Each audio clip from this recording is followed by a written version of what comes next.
मला आता थोडंसं वळायचंय तुमच्या स्पेशलायझेशनकडे, ते म्हणजे नेत्ररोपण. नेत्ररोपण शस्त्रक्रिया म्हणजे नेमकं काय आहे?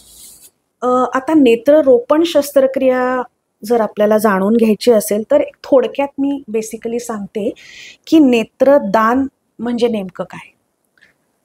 तर ॲज द नेम सजेस्ट, मरणोत्तर केलं गेलेलं डोळ्याचं दान म्हणजे नेत्रदान. इथे मरणोत्तर हा शब्द खूप महत्वाचा आहे बरं का. कारण तुम्ही ऐकलं असेल किडनीचं दान करतात, लिव्हरचं करतात, पण हे दान आहेत ना हे जिवंतपणी पण करू शकतो. म्हणजे तुम्ही ऐकलं असेल की मुलांनी वडिलांना किडनी दिली किंवा भावानी बहिणीला दिली किंवा असे जे प्रकार असतात. पण नेत्रदानाचा जेव्हा आपण विचार करतो तेव्हा ते फक्त आणि फक्त मरणोत्तरच स्वीकारण्याचा असा कायदा आहे. साधारणतः असा समज काय असतो की नेत्रदान केलेल्या मृत व्यक्तीचा पूर्णच्या पूर्ण डोळा काढला जातो आणि तो पूर्णच्या पूर्ण डोळा एखाद्या गरजू अंध व्यक्तीला बसवला जातो. हा समाजात साधारणतः असा एक समज आहे, पण तसं नसतं. आपण मगाशी बोललो की डोळ्याचा कॉर्निया नावाचा भाग असतो. सर्वसाधारणपणे फक्त हा कॉर्निया नावाचा भागच मृत व्यक्तीच्या डोळ्यातून काढला जातो आणि तोच कॉर्निया हा कॉर्नियल अंध व्यक्तीला बसवला जातो. आणि ह्या शस्त्रक्रियेला नेत्ररोपण किंवा कॉर्नियल ट्रान्सप्लांट किंवा आमच्या टेक्निकल टर्म्समध्ये किरॅटोप्लास्टी असं म्हणतात. ह्याला जोडून प्रश्न असा आहे की हे जे नेत्ररोपण आहे हे प्रत्येक अंध व्यक्तीसाठी उपयोगी ठरतं का? हा खूप चांगला महत्वाचा प्रश्न आहे. डोळ्याला अंधत्व असण्याचे अंधत्वाची अनेक कारणं असू शकतात. ओके, मग डोळ्याच्या नेमक्या कुठल्या अनेक भागांमुळे असू शकतं. समजा डोळ्याची नस फॉल्टी असेल, ऑप्टिक नर्व्ह ज्याला आम्ही म्हणतो, मे बी ऑप्टिक अट्रोफी असा आजार असेल किंवा काचबिंदूमुळे ती डोळ्याची नस सुकते, तर ह्याच्यामुळे अंधत्व येऊ शकतं. किंवा डोळ्याचा रेटिना नावाचा भाग असतो ज्याच्यामध्ये काही जर आजार असतील, रेटिनल डिस्ट्रोफी ज्याला म्हणतो, ज्याच्यामध्ये रातअंधळेपणा बऱ्यापैकी कॉमन असतो, किंवा डायबिटीस किंवा बीपीमुळे होणारे डोळ्यावरचे रेटिनावरचे परिणाम, ह्याच्यामुळे अंधत्व येऊ शकतं. किंवा डोळ्यातली लेन्स त्याच्या आजारांमुळे अंधत्व येऊ शकतं. आणि सगळ्यात महत्वाचं, डोळ्याचा जो कॉर्निया नावाचा भाग आहे त्याच्यामुळे डोळ्यावर अंधत्व येऊ शकतं. आता ते कधी येऊ शकतं?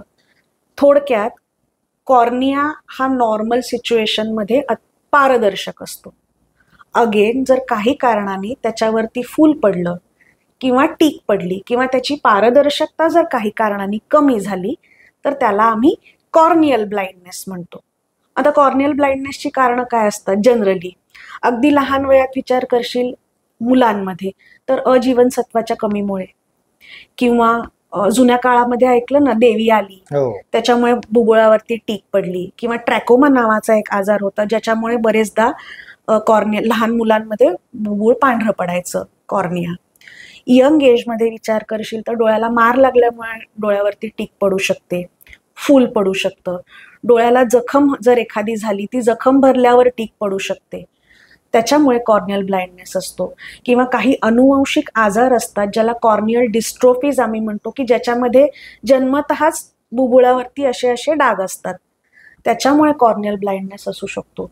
किंवा क्वचित प्रसंगी मोतीबिंदूच्या ऑपरेशन नंतर जर डोळ्याच्या कॉर्नियाच्या पेशी डॅमेज झाल्या तर डोळ्यावरती फुटकुळ्या येऊन, ज्याला बुल्लस किरॅटोपॅथी असं आम्ही म्हणतो, ह्या सगळ्या कारणांमुळे कॉर्नियाला अंधत्व, कॉर्नियल ब्लाइंडनेस येऊ शकतो.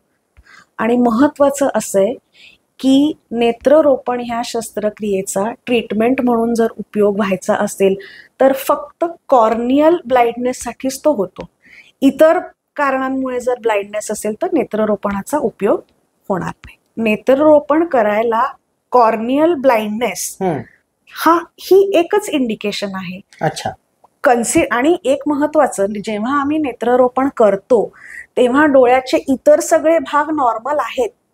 म्हणजे डोळ्याची नस छान आहे, डोळ्याचा रेटिना चांगला आहे, डोळ्याचा लेन्समध्ये काही प्रॉब्लेम नाहीये, ह्या सगळ्या गोष्टीची खात्री करूनच आम्ही पेशंट नेत्ररोपणासाठी सिलेक्ट करतो की फक्त त्याला कॉर्निया रिलेटेड प्रॉब्लेम आहे, अशाच पेशंट्सना नेत्ररोपणासाठी आम्ही सिलेक्ट करतो. नेत्ररोपण करायचं असेल तर आधी नेत्रदाता असला पाहिजे.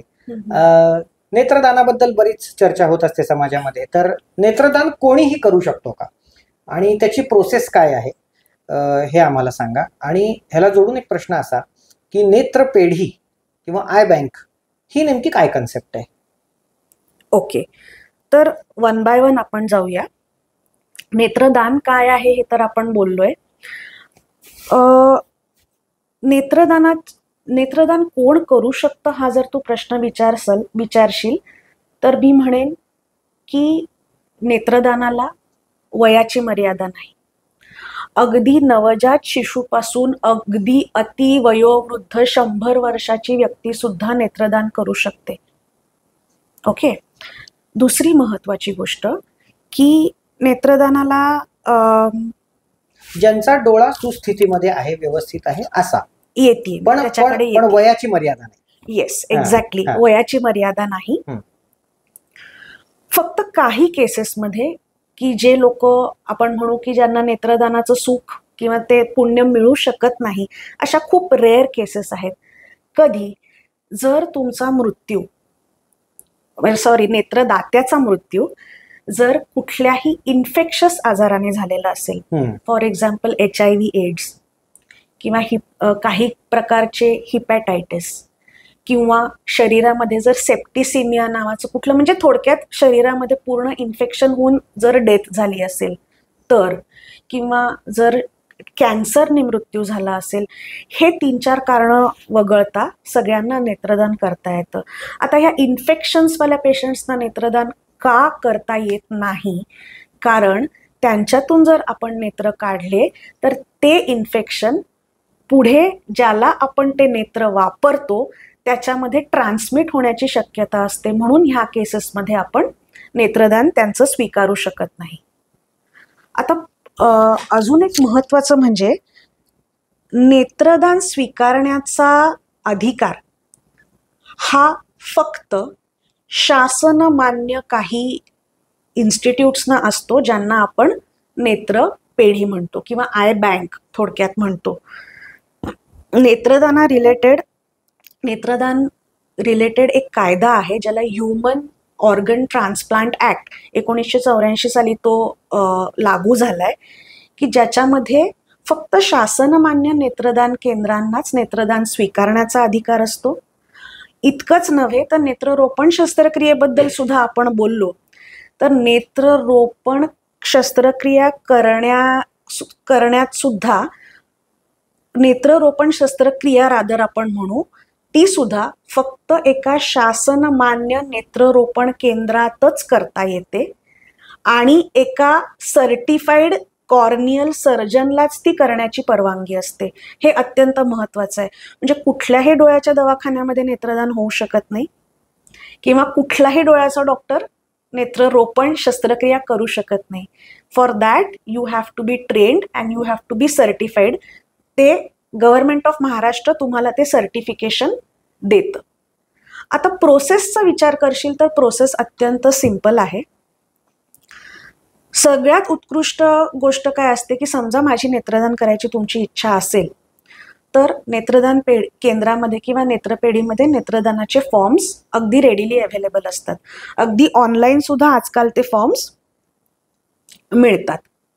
तर कुठल्याही नेत्रदान केंद्रामध्ये जाऊन फॉर्म भरायचा, त्याच्यानंतर तुम्हाला ते एक प्लेज कार्ड देतात जे सतत आपण आपल्याजवळ बाळगणं महत्वाचं आहे की बाबा मला नेत्रदान करायची इच्छा आहे.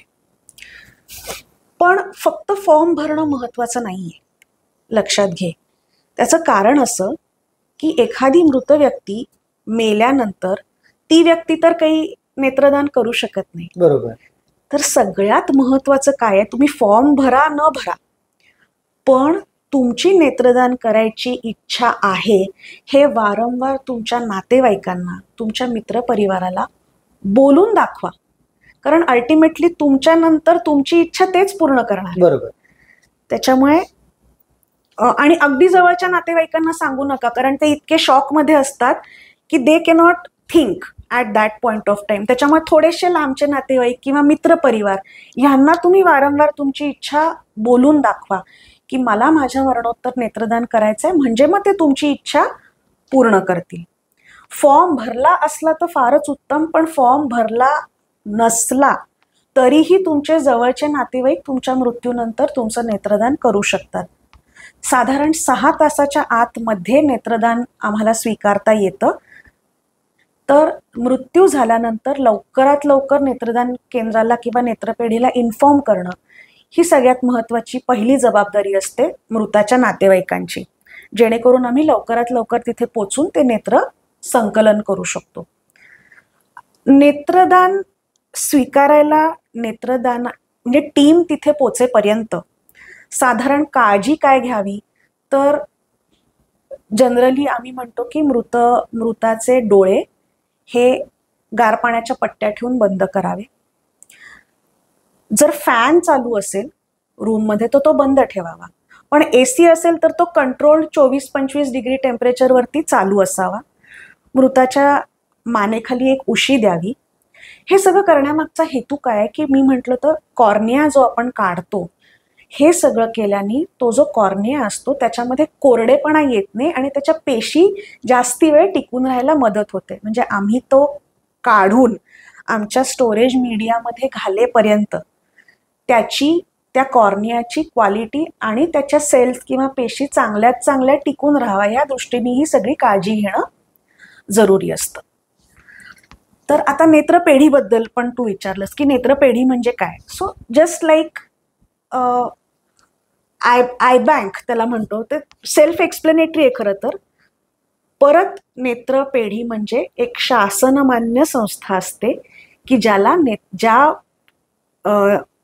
ठिकाणाला नेत्रदान स्वीकारण्याची, त्याचं प्रोसेसिंग करण्याची, स्टोअर करण्याची आणि डिस्ट्रीब्यूट करण्याची परवानगी असते. ओके, मग अशा केसेसमध्ये काय करतो आम्ही जे नेत्रदान स्वीकारतो ते नेत्रपेढीमध्ये आम्ही त्याला इव्हॅल्युएट करतो. म्हणजे जो मिळालेलं कॉर्निया आहे, स्पेक्युलर मायक्रोस्कोप किंवा असे काही सॉफिस्टिकेटेड मायक्रोस्कोप्स असतात ज्यांनी आम्ही तो मिळालेला कॉर्निया कुठल्या क्वालिटीचा आहे, त्याच्या पेशी कशा आहेत, त्याची बाकी ट्रान्सपरन्सी कशी आहे, हे सगळं आम्ही जज करतो.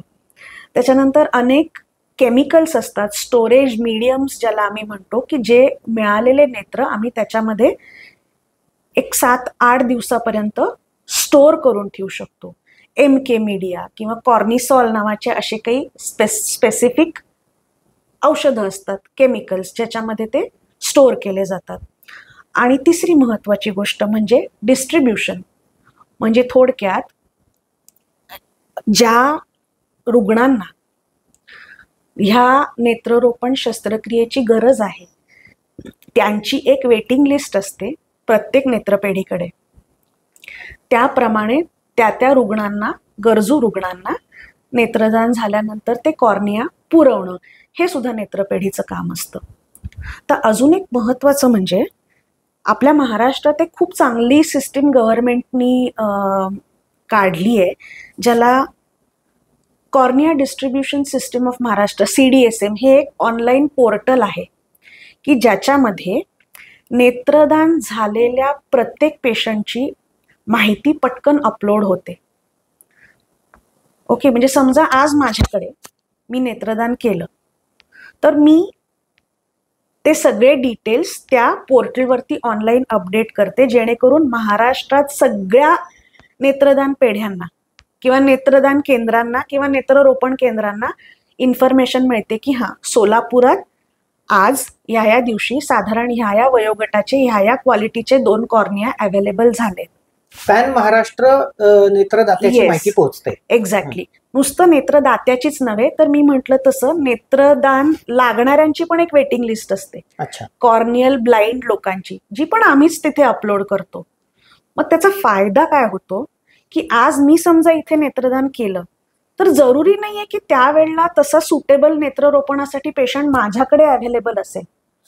कदाचित तो पुण्यात असू शकतो, मग अशा केसमध्ये मला मिळालेले नेत्र मी जेव्हा अपलोड करते की माझ्याकडे असं असं अवेलेबल आहे, तर पटकन तिकडची लोक आम्हाला कॉन्टॅक्ट करतात की मॅडम आमच्याकडे पेशंट आहे, तर तुम्ही तुमचे मिळालेले कॉर्निया आम्हाला ट्रान्सपोर्ट करा.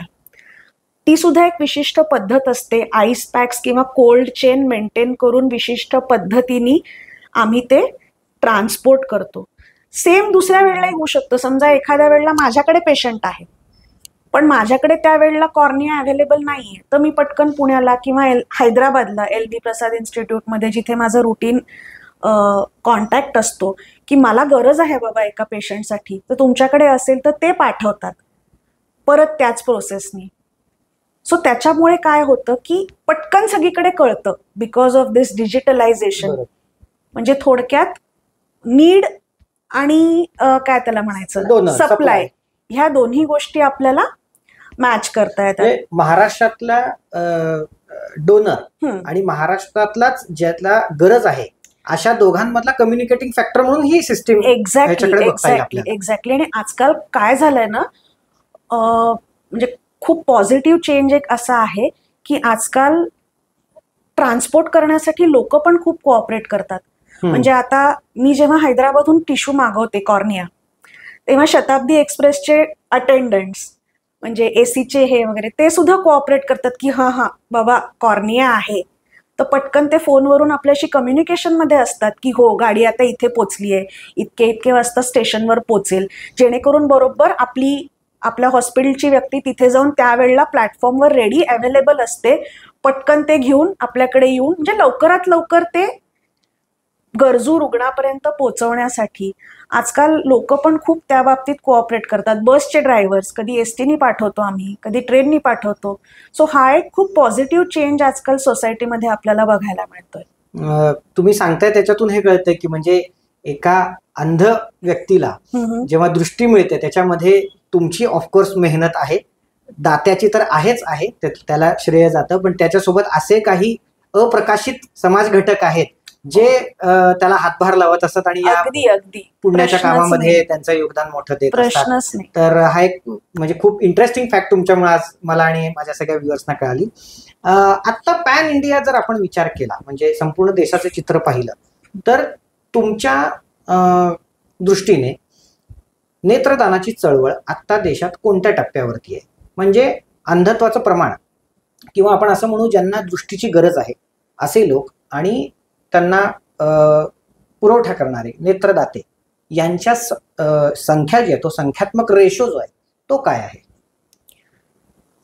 आता साधारण जर मृत्यू दराचा आपण विचार केला तर लेटेस्ट सर्व्हे असं सांगतो की साधारण एका वर्षात आपल्या देशात जवळजवळ एक 80 ते 90 लाख मृत्यू होतात. पण खूप चिंताजनक आणि दुःखद बाब अशी आहे की त्यातले नेत्रदान हे हार्डली 70 ते 80 हजारच होतात. म्हणजे मृत्यू लाखांमध्ये आहेत आणि नेत्रदान करणाऱ्यांची संख्या ही हार्डली 70 ते 80 हजार. म्हणजे रेशोचा जर तुम्ही विचार कराल तर लेस दॅन 0.01% ही अत्यंत दुःखद बाब आहे. आणि गरजेचा जर विचार कराल तर 40 वर्षाच्या खाली corneal blindness is the largest cause of blindness in India. Okay, म्हणजे यंग एजमध्ये जे ब्लाइंडनेस येतं त्याच्यामध्ये corneal blindness is the highest cause. आणि आहे त्या आकड्यामध्ये दरवर्षी जवळजवळ 25-30 हजाराची भर पडत जाते. म्हणजे तो आकडा वाढत चाललाय, पण नेत्रदान मिळण्याचा तेवढा आकडा नाहीये. अगदी म्हणजे खरं तर गंमतशीर आहे की श्रीलंकेसारखा एक छोटासा देश, आपल्या कितीतरी 1/10 पण कदाचित नसेल, पण तिथे नेत्रदानाचं रेट पर्सेंटेज इज 100%. का? Because of political will.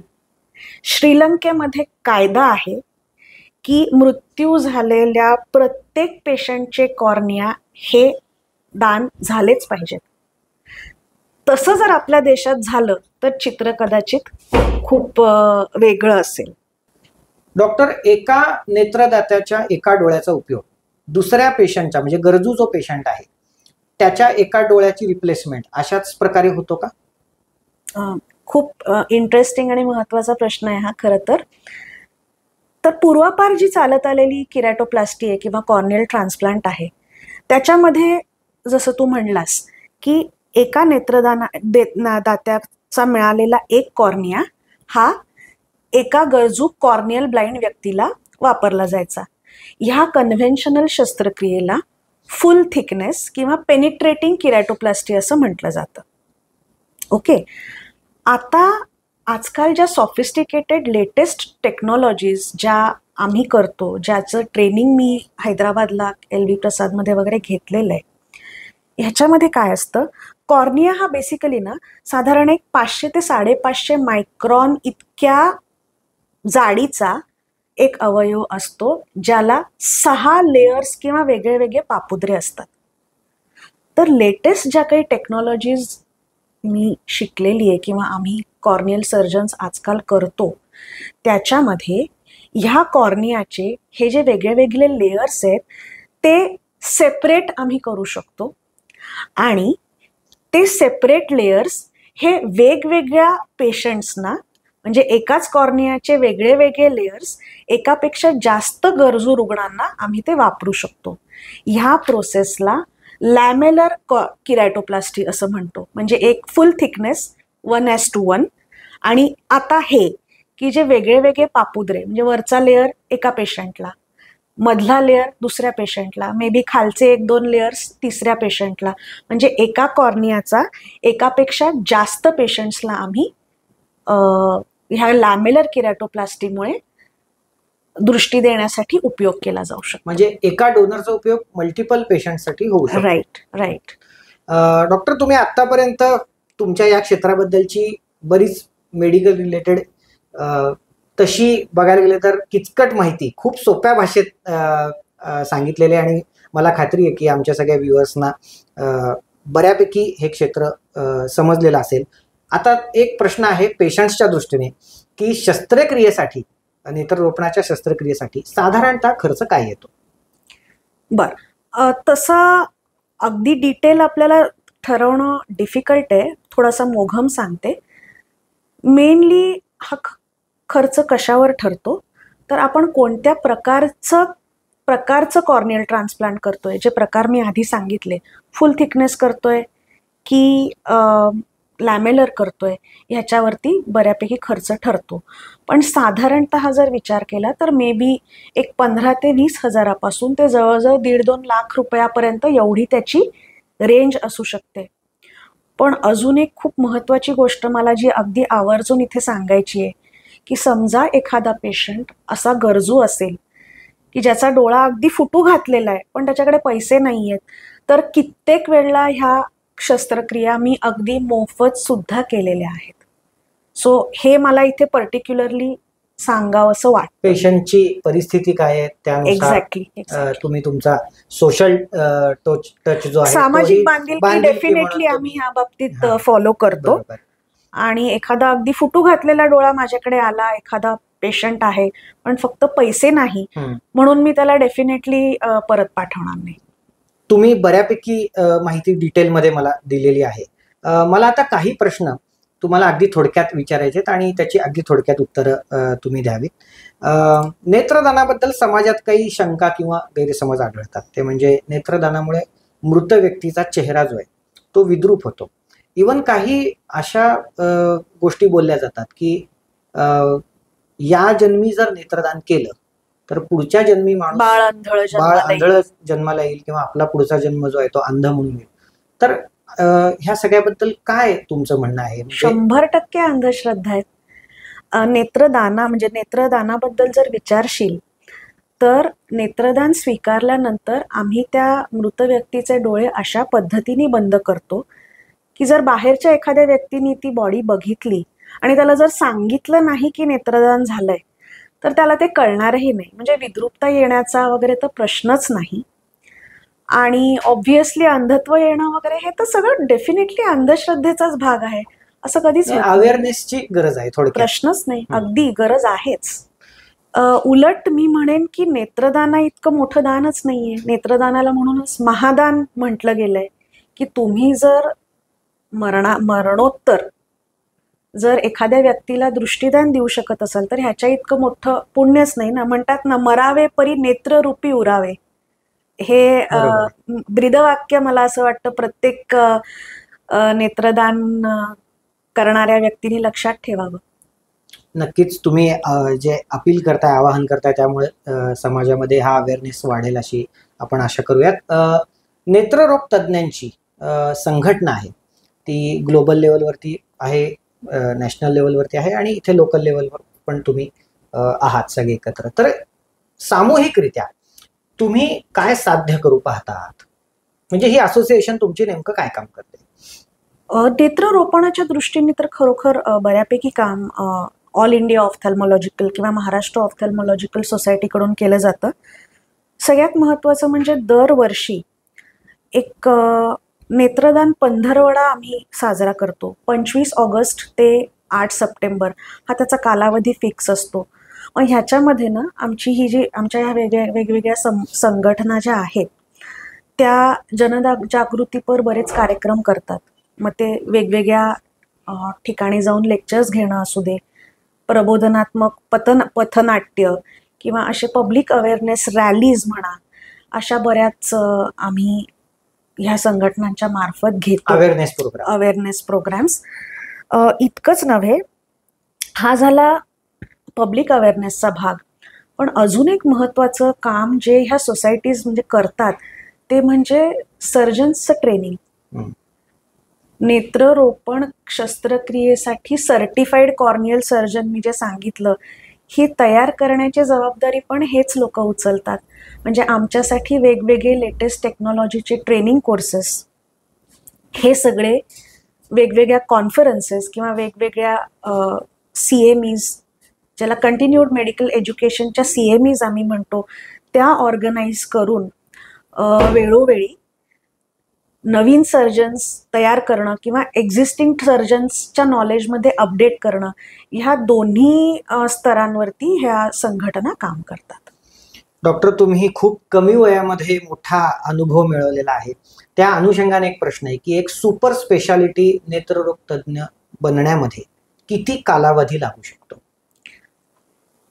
आता आपण जसं कॅल्क्युलेट करू ना, बघ, MBBSचे 5.5 वर्ष, त्याच्यानंतर पोस्ट ग्रॅज्युएशनचे 3 वर्ष, त्याच्यानंतर कमीत कमी 1.5 ते 2 वर्षाची सुपर स्पेशालिटी फेलोशिप.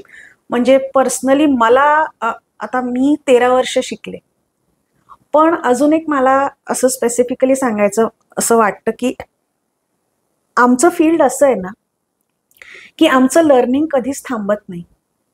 म्हणजे आज ठीक आहे, मी 13 वर्षांनी मी सुपर स्पेशलिस्ट कॉर्नियल सर्जन म्हणून रुजू झाले, पण नवीन नवीन इतक्या टेक्नॉलॉजीज सारख्या येत असतात की we need to keep updating our selfs continuously. रोज काहीतरी नवीन येत असतं, आम्हाला अपडेट स्वतःला करत राहणं जरुरी असतं. त्याच्यामुळे this learning process for us continues life long.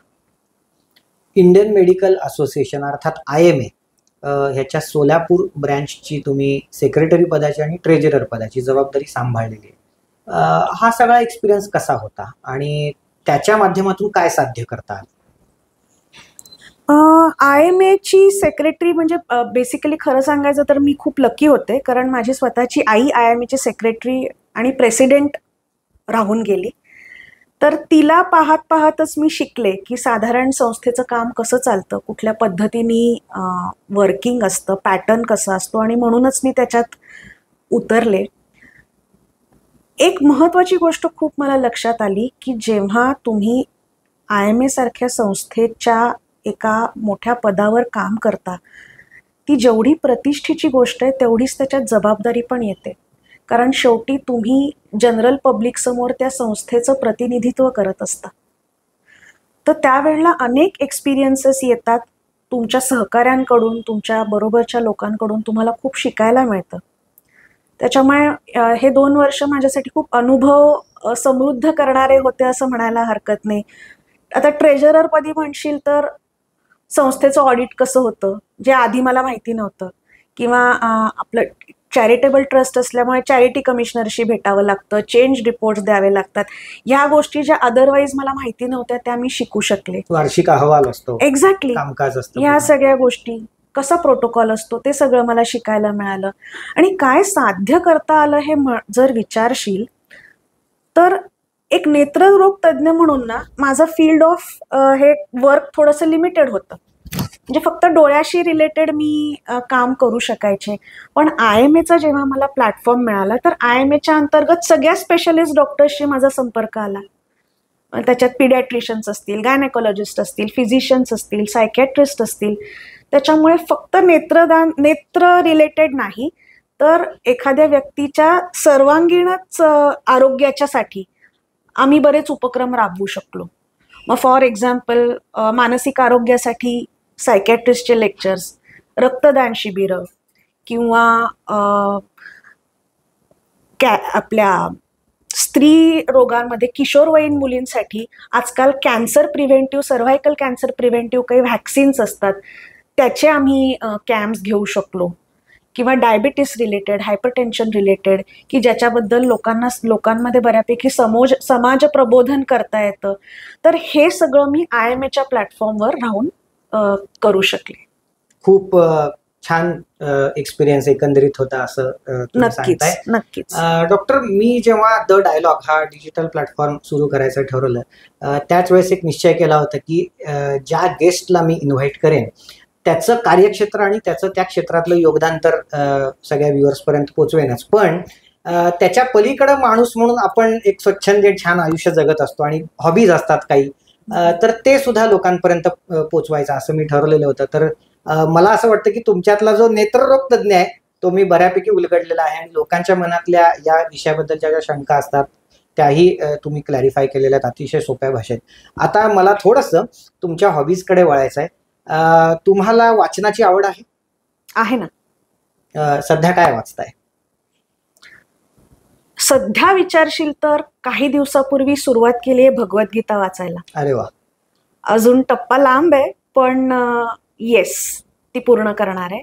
इतरही वाचनाची खूप आवड आहे. फिक्शन मेनली मी वाचते. Sidney Sheldon, Arthur Hailey, Jeffrey Archer हे माझे बऱ्यापैकी आवडते लेखक आहेत. आतापर्यंतची आवडलेली पुस्तकं कोणती की अगदी संग्रही ठेवली आहेत तुम्ही अशी? सिडनी शेल्डनचं ना विंडमिल्स ऑफ द गॉड्स नावाचं एक नॉव्हेल आहे जे मला प्रचंड आवडतं. त्याच्यानंतर इफ टुमॉरो कम्स नावाचं एक नॉव्हेल आहे. त्याच्यानंतर जेफ्री आर्चरच्या काही शॉर्ट स्टोरीज छोट्या छोट्या असतात पण अत्यंत इंटरेस्टिंग अशा स्टोरीज असतात, त्या मला अगदी परत परत वाचायला सुद्धा आवडतात. त्याच्यामुळे ती पुस्तकं अगदी माझ्याकडे आहेतच. आणि आर्थर हेली यांचं डॉक्टर्स नावाचं एक, प्रॉबॅबली मी स्वतः डॉक्टर आहे म्हणून मी त्याच्याशी रिलेट करू शकले, तर आर्थर हेली यांचं डॉक्टर्स नावाचं नॉव्हेल सुद्धा मला आवडलंय. आणि रिसेंटली अमिश त्रिपाठी यांचं मी शिवा ट्रायोलॉजीची जी सिरीज आहे ती वाचली. आणि त्यांची जी मायथॉलॉजी मांडण्याची एक वेगळीच पद्धत, म्हणजे आपण गणपती किंवा शिवा, पार्वती ह्यांची जी मांडणी त्यांनी केली आहे ती पद्धत मला प्रचंड आवडली. खूप वेगळी आहे, टिपिकल मायथॉलॉजी नाहीये पण एका वेगळ्या पद्धतीने त्यांनी ती मांडली आहे. त्याच्यामुळे मला ते वेगळा दृष्टिकोन या गोष्टीकडे, म्हणजे त्यातलं पटलं किती हा वेगळा भाग, बरोबर आहे, पण ती मांडणीची पद्धत खूप आवडली. आणि अगदी म्हणजे प्रत्येकाला जनरली, म्हणजे मुली तर वाचतातच रोमॅन्टिक, मिल्स अँड बुन्स वगैरे लहान वयात वाचलेत, पण अगदी चेतन भगतचे सुद्धा लाईट नॉव्हेल्स मला आवडतात वाचायला. एकंदरीत साहित्यप्रेमी तुम्ही आहात आणि वाचनप्रेमी आहात असं म्हणूयात आपण. वक्तृत्व स्पर्धा तुम्ही बऱ्याच जिंकलेल्या आहात असं मला तुमच्याबद्दल कळालं, त्याच्याबद्दल थोडंसं शेअर करा.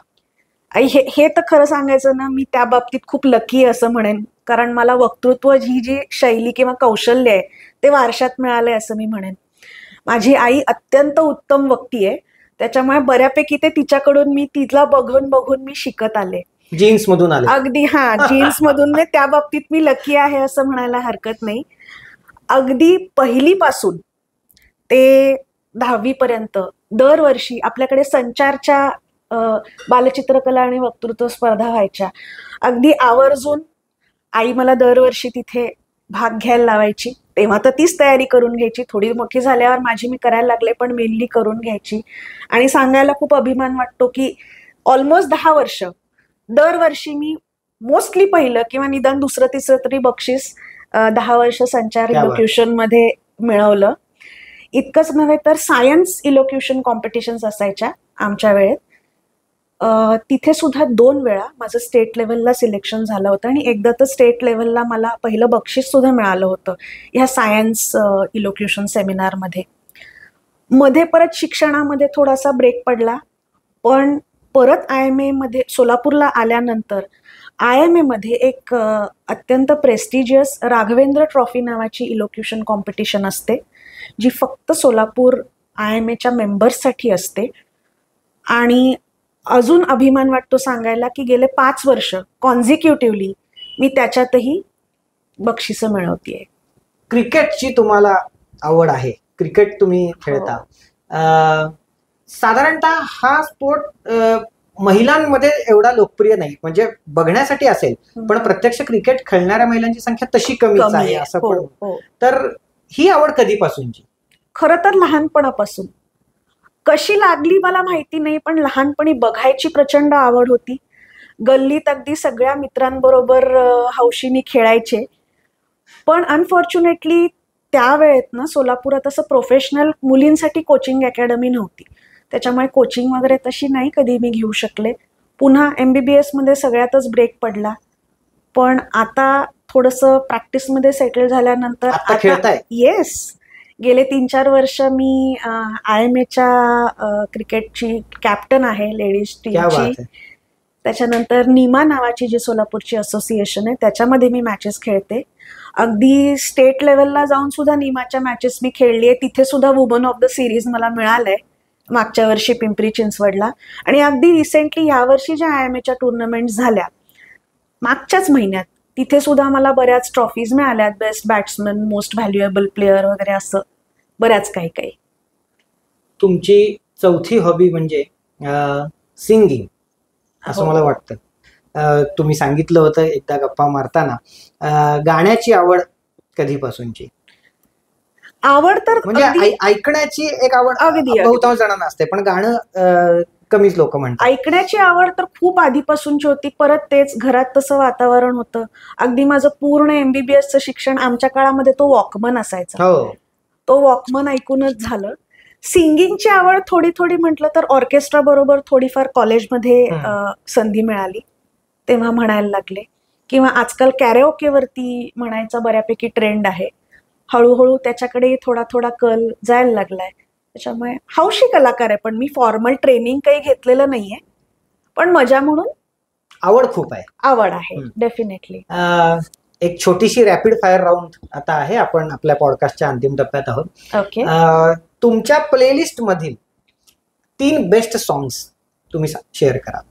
अरे बापरे, 3 सांगणं खूप डिफिकल्ट आहे, कारण मी म्हटलं तसं गाण्याची मला प्रचंड आवड आहे. पण मला जरा जरा बहकता है RS स्टेडियम मधलं गाणं अगदी मला प्रचंड आवडतं, जे मी म्हणते सुद्धा आणि आवडतंही मला. त्याच्यानंतर लता दीदींचं दिल तो है दिल किंवा लग जा गले ही दोन्ही गाणी मला खूप आवडतात, जी बरेचदा एव्हरग्रीन जी लूप मध्ये माझ्या प्लेलिस्ट मध्ये चालू असतात. किंवा मला अरिजितचं चन्ना मेरेया प्रचंड आवडतं. इवन ए दिल हे मुश्किलचं टायटल सॉन्ग खूप आवडतं, तेही लूपवर बरेचदा माझ्या गाडीत वगैरे चालू असतं. आणि गेल्या काही दिवसात मी श्रेया घोषाल यांची प्रचंड मोठी फॅन झाली आहे, कारण त्यांच्या इतकी व्हर्सेटाईल सिंगर मला असं वाटतं सध्याच्या घटकेला नाही. अगदी कुठल्याही जॉनरचं कुठलंही गाणं तितक्याच ताकदीने श्रेयाजी म्हणतात, मराठी हिंदी सगळ्या भाषेंमधली. त्याच्यामुळे मला त्यांचीही गाणी ऐकायला खूप आवडतात. दिवानी मस्तानी किंवा आशिकी 2 मधले त्यांची जी गाणी आहेत ती पण मला खूप आवडतात. आवडता sportsman? Undoubtedly Sachin Tendulkar, no second thoughts. Master blaster, definitely master blaster.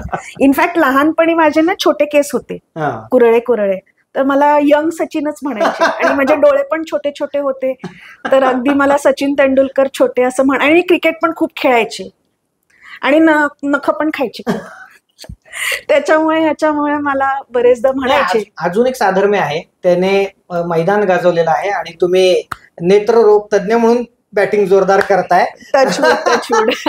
त्याच्याही रन 15,000च्या पुढे आहेत आणि तुमच्याही शस्त्रक्रिया 15,000च्या पुढे गेलेल्या आहेत. हा एक योगायोग म्हणूयात. सचिनशी हे साधारण आपल्याला म्हणता येईल. हो, पण हे लक्षात आणून दिलंस हे त्याच्याबद्दल थँक्यू बरं का.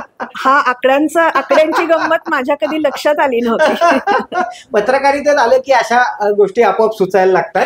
खरंय. तो अनेक वर्षांच्या अनुभवाचा भाग आहे. खरंय. आवडतं पुस्तक आता जे तुमच्या संग्रही आहे असं? आर्थर हेली यांचं डॉक्टर्स, डेफिनेटली. पण परत तेच की एक असं सांगणं डिफिकल्ट आहे, पण अगदी एकच विचारशील तर डेफिनेटली डॉक्टर्स. लेटेस्ट एखादा आवडलेला मूव्ही किंवा ऑल टाइम फेवरेट असा एखादा? किती आहेत. मी अत्यंत मूव्ही फॅन आहे, त्याच्यामुळे परत एक सांगणं असं डिफिकल्ट आहे, त्याच्यामुळे मी 2-3 तरी सांगणार. कॉमेडी म्हणशील तर ऑल टाइम फेवरेट म्हणजे अंदाज अपना अपना. रोमॅन्टिक म्हणशील तर साथिया किंवा मे बी हम आपके है कौन. आणि लाईट मूव्ही ज्या ह्या इतक्यात आलेला म्हणजे मला दिल धडकने दो हा मूव्ही प्रचंड आवडतो. की मला असं वाटतं व्हेरी लाईट कॉमेडी आणि छान त्याच्यात इंटरपर्सनल रिलेशनशिप्स जे त्या फॅमिलीमधले दाखवलेत, भाऊ बहिणीचं नातं, आई मुलीचं नातं, नवरा बायकोचं नातं, हे खूप त्याच्यातलं मला आवडलेला भाग आहे. आणि on serious note Kashmir files, the Kerala story आणि अगदी मागच्याच आठवड्यात बघितलेला छावा, हे जे काही चित्रपट आहेत ह्यांनी एक खूप मोठा इम्पॅक्ट माझ्या मनावरती कुठेतरी सोडलेला आहे. तुमच्या बकेट लिस्ट मधील 3 टॉप प्रायोरिटीच्या गोष्टी? खरं सांगायचं तर बकेट लिस्ट अशी बनवलीच नाहीये, पण आपल्या मनात एक असतं की आता मला हे करायचंय. खरंय. तर त्यातली एक बकेट लिस्ट बनवायच्याच आधी टिक झालीये. मागच्या वर्षी मी आई बरोबर नॉर्दर्न लाईट्स म्हणजे ऑरेलिया बोरेलिस जे असतात त्याच्यासाठी फिनलँड आणि नॉर्वेची टूर केली आणि 15 दिवसाच्या टूरमध्ये 4 रात्री आम्हाला नॉर्दर्न लाईट्स बघायचं भाग्य मिळालं असं मी म्हणेन. त्याच्यामुळे तो एक अविस्मरणीय ड्रीम कम ट्रू अनुभव होता.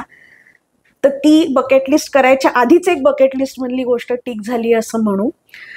आता बकेट लिस्ट मध्ये अजून एक जे मला आवर्जून अगदी करायचंय, ह्या मिनिटालाही माझ्याकडे नेत्रदान केंद्र आहे, नेत्ररोपण केंद्र आहे. मी नेत्रदान स्वीकारते, कॉर्नियल ट्रान्सप्लांट नेत्ररोपण शस्त्रक्रिया पण रेग्युलरली करते. पण सध्या आपल्याकडे जनजागृती कमी असल्यामुळे त्याचा विस्तार फार मोठा नाहीये. तर माझी अशी खूप इच्छा आहे की हे जे कार्य मी सध्या छोट्या स्केलवर करतेय ते खूप मोठ्या स्केलवर मला करता यावं. त्या दृष्टीने माझी बऱ्यापैकी धडपड आणि मानस आहे की हे मला अजून मोठ्या स्केलवर करता यावं. तुमचं हे जे ड्रीम आहे ते लवकरात लवकर पूर्ण होवं आणि जेवढे म्हणून गरजू रुग्ण आहेत त्या सगळ्यांना ते फायदेशीर नक्कीच ठरेल. द डायलॉगच्या वतीने तुम्हाला पुढच्या या तुमच्या संकल्पासाठी आणि पुढच्या सगळ्या वाटचालीसाठी खूप शुभेच्छा. महाभारतामध्ये धृतराष्ट्राला कुरुक्षेत्रावरती जेवढ्या काही घडामोडी घडत होत्या त्या बसल्या जागी कळत होत्या, कारण संजयची जी दिव्य दृष्टी होती त्याच्यामुळे त्यांना ते कळत होतं. परमेश्वराने आपल्याला काही दिव्य दृष्टी दिलेली नाही, पण जी दृष्टी दिलेली आहे, डोळ्यासारखं महत्वाचं इंद्रिय दिलेलं आहे, त्याची काळजी कशी घ्यायची आणि त्याचे संभाव्य आजार किंवा धोके आणि एकूणच काय आपण प्रिकॉशन्स घ्याव्यात आणि नेत्ररोपण म्हणजे नेमकं काय आणि साधारणतः नेत्रदात्यांची काय स्थिती आहे, गरजूंची काय स्थिती आहे, अशा डिटेल तुम्ही आज द डायलॉगला सांगितलंय. त्याच्याबद्दल माझ्या टीमच्या वतीने मी तुमचे खूप खूप आभार मानतो. मेनस्ट्रीम मीडियामध्ये ज्या विषयांना जनरली हात कोणी घालत नाही अशा खूप वेगवेगळ्या प्रकारच्या विषयांना किंवा अशा वेगवेगळ्या व्यक्तिमत्वांना तू जो हा पुढे आणण्याचा उपक्रम एक सुरू केलायस तो खरोखर कौतुकास्पद आहे. Very proud of you. आणि द डायलॉग हे जे काही तुझा उपक्रम आहे त्याच्यासाठी मनापासून शुभेच्छा आणि मनापासून all the best. Thank you doctor. मित्रांनो, आजचा हा पॉडकास्ट तुम्हाला कसा वाटला हे मला नक्की कमेंट बॉक्समध्ये कमेंट करून सांगा. आपल्या अवतीभोवती समाजामध्ये आपण वावरत असताना बरेच लोक असतात जे एका वेगळ्या क्षेत्रामध्ये खूप डेडिकेशननी वर्षानुवर्ष मेहनत करून फार मोठं काम करत असतात आणि खूप छान योगदान त्यांनी दिलेलं असतं. पण ते स्वतः कधीही पडद्यासमोर येऊन प्रसिद्धी करत नाहीत, कारण सेवा आणि कर्तृत्व या दोन गोष्टींवरती त्यांचा भर असतो. पण असे जे अप्रकाशित हिरे आहेत त्यांना तुमच्यासमोर आणण्याचा माझा मानस आहे आणि त्याच दृष्टीने द डायलॉग मी सुरू केलेला आहे. पुन्हा भेटूयात एका नव्या पॉडकास्टमध्ये, नव्या पाहुण्यासह, एका नव्या क्षेत्रातल्या व्यक्तीसह. मला प्लीज सपोर्ट करा. त्यासाठी तुम्हाला करावं लागेल लाईक, शेअर आणि सबस्क्राईब. तुम्ही जो वेळ देताय आणि सपोर्ट करताय त्याच्याबद्दल तुमचे खूप खूप आभार. धन्यवाद. भेटूयात लवकरच.